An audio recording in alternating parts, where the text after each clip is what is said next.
Dice William Shakespeare en alguna parte de su obra monumental que temer lo peor con frecuencia lo evita.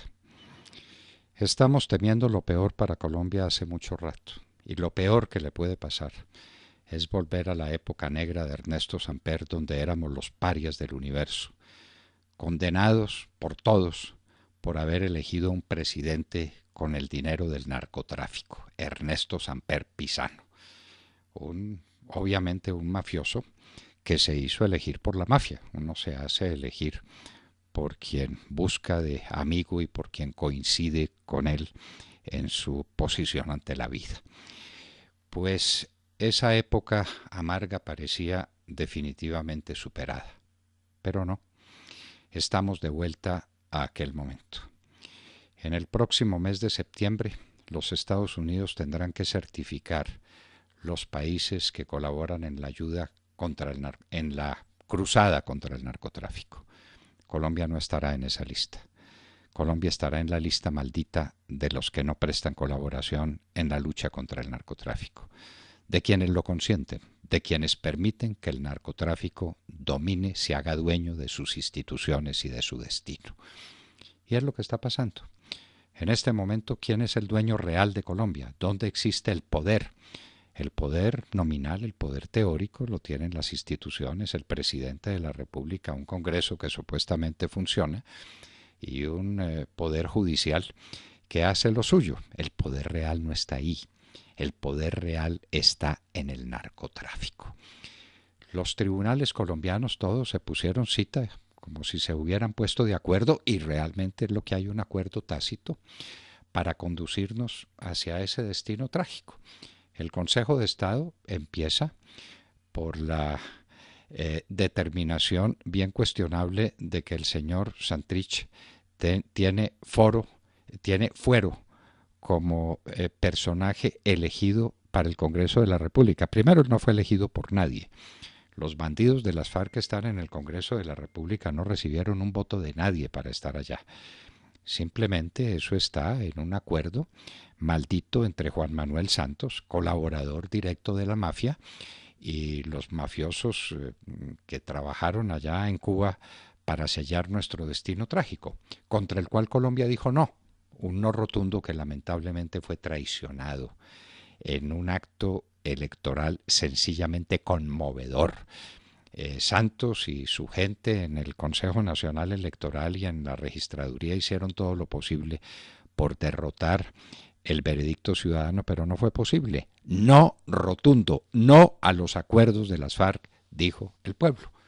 Pues se reunió Juan Manuel Santos con sus bandidos amigos, los que estaban en el Congreso de la República, y dijeron que lo que había dicho el pueblo, es decir, la sentencia de lo que se llama el constituyente primario, no valía una higa, y que lo que valía era lo que ellos decían, y que ellos no decían no, sino que decían sí, y adelante.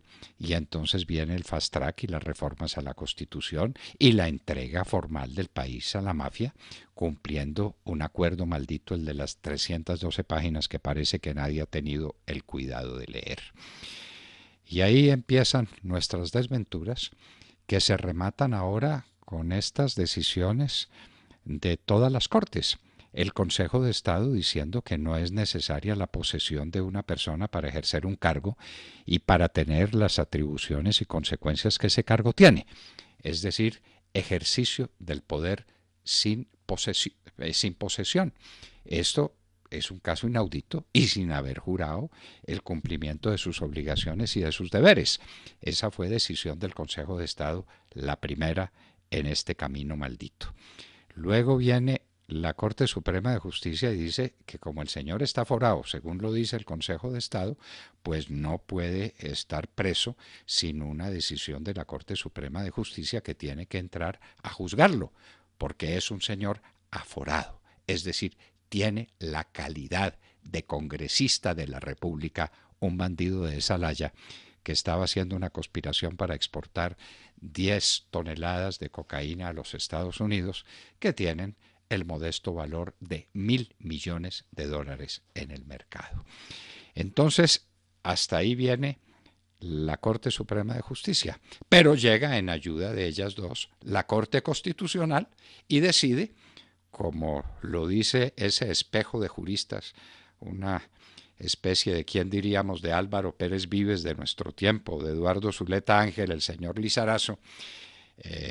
Bueno, no queremos juzgarlo, cada uno de ustedes lo juzgará para que se dé cuenta de la calidad de jurista que hay ahí, que ellos no juzgaron para nada las objeciones, sino que se atuvieron al problema aritmético de cuántos eran los congresistas, y entonces empiezan por sacar del Congreso a los unos y a los otros y a los otros para que 47 sean la mayoría absoluta, y esa mayoría absoluta derrotó las objeciones del presidente de la República a la JEP.